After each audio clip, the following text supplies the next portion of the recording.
Yep, I was proud of my kids. I thought we fought. You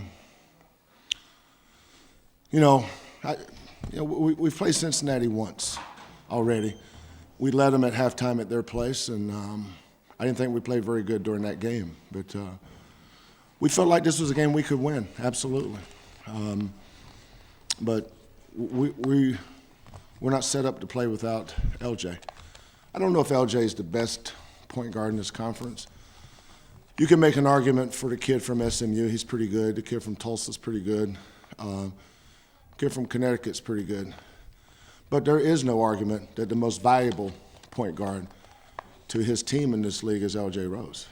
We don't have another ball handler. We just don't.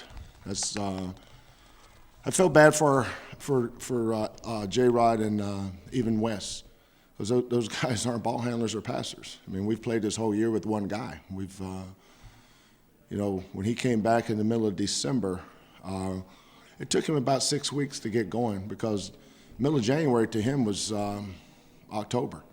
He didn't get to practice this year. So this year's kind of been a little bit discombobulated in a lot of ways, but really, really, really proud of my kids. I really am. I thought they fought their hearts out. I mean, we're up 10 the first half, and then does anybody know what the score was when LJ went down? That was like, what, a couple minutes left in the first half. I think you were still up, I think, at least 5 or 6. No, it was more than that. We're up 3 at halftime. It was like 6 minutes left, right? I can't remember. I mean, we're up as much as 10, 9, and they had cut it down to maybe 6 or so, but I thought it was more than 3. Yeah, so, but everything's balanced with him. We had a good plan coming in. Our kids were really executing. We're never going to shoot it great. I mean, I've made that statement ad nauseum. You guys get that. But look how hard our kids play. Look how they compete. They defend. We're rebounding. But J-Rod needs to be on the wing. Eric needs to stay on the wing. Devontae does not need to be bringing the ball down the court. That's unfair to all of them. But sometimes life's not fair. Sometimes. Kelvin, officially, what's the diagnosis on LJ? I don't think they haven't. I think they're doing an X-ray tomorrow, so we don't have an official diagnosis yet. He felt it pop though, so. Last time he said he felt it pop, it was broke. And then, I mean, at that point, I guess right now, at that position, you're short of captain with Chuck being out and Wes. Long term, well, I don't say long term because you only have a few games left, but I mean, is it going back to some of the things you did earlier this year, whether you have to use J-Rod or Yeah, we'll just have to figure something out. I think we'll. At least we now have a little time. We didn't have a whole lot of time tonight, but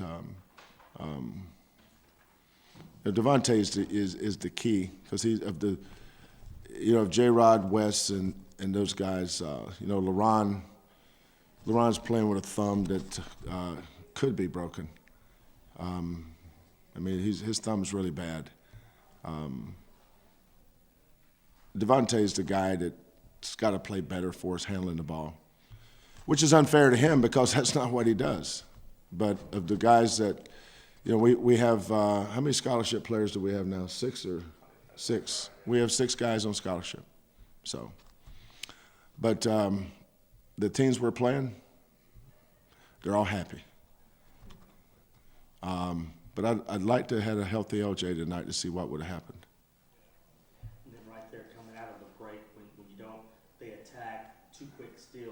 Yeah, well, J-Rod's, think about a wide receiver that's never played quarterback before. Now think about this. He goes back to pass and he sees linemen coming at him. You think he's going to step up in the pocket and focus on his receiver or look at the lineman? He's going to run for his life. Well, that's what J-Rod did. Those guys started going for the ball, and he didn't know. He doesn't know anything else. He's never done that.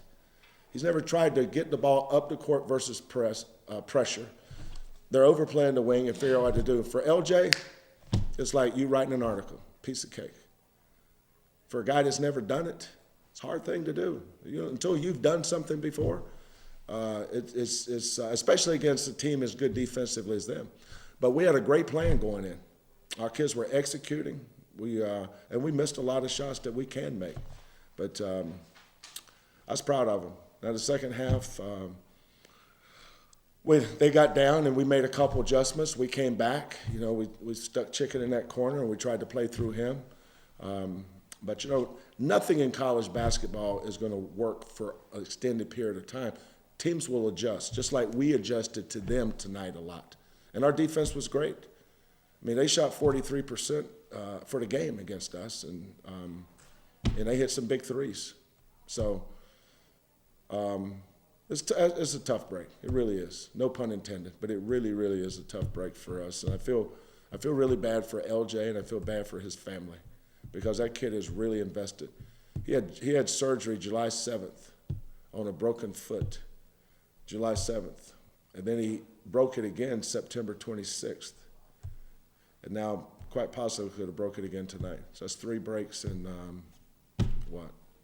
6 months or what, something like that, whatever. It's a tough deal for him. Tough deal for us.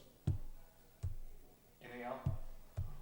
Oh, Kelvin, and I haven't noticed this, the late in the game there where kind of for the crowd and defensively you guys get that stop. Is that something I don't remember if you've done that here. I mean, No, I've done it at other places, but I've never done it here. But we needed our fans tonight. We're shorthanded. We don't have a full allotment of players. We're down, but that doesn't mean that we're out. We keep fighting. The schedule says we get to play 5 more times. Well, we're going to fight our hearts out 5 more times. But our fans were great tonight, and that's how hard we play. That's what I mean by culture and our foundation. People say, well, every team does that. No, they don't. There's a lot of teams don't play hard now. A lot of teams don't have a great culture either. You think about it. I told our kids a story tonight before the game about, I think it was Super Bowl 26 when Leon Lett picked up a fumble and ran 64 yards. Everybody thinks it was a touchdown. No, it wasn't.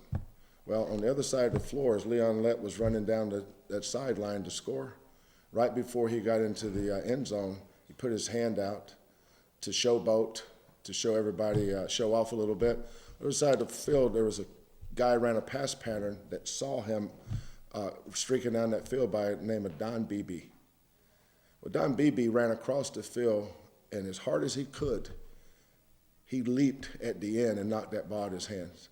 As he was running 64 yards, Don Beebe might have been running 74. But Don Beebe knocked that ball out of his hands. And I asked our kids tonight before the game, of those 2 plays, which culture do you want us to have? That's how important culture is. And that's what we're doing this year. We don't have the personnel. We don't have the soldiers and the troops these other teams have yet. We got dealt kind of a tough hand. But that's okay. Life's not always easy. This in the big picture of things, this ain't a big deal. But there's so many lessons that we can learn from this tonight. Look at our kids. They jumped out, had all those steals, got going. Next thing you know, we cut it to 51-49. Then we had a couple turnovers, not because we weren't trying. It's because we got guys trying to make plays and it's not their deal. And they made some tough threes down there. But until that buzzer sounded, our kids fought, and that's what we're building this year. So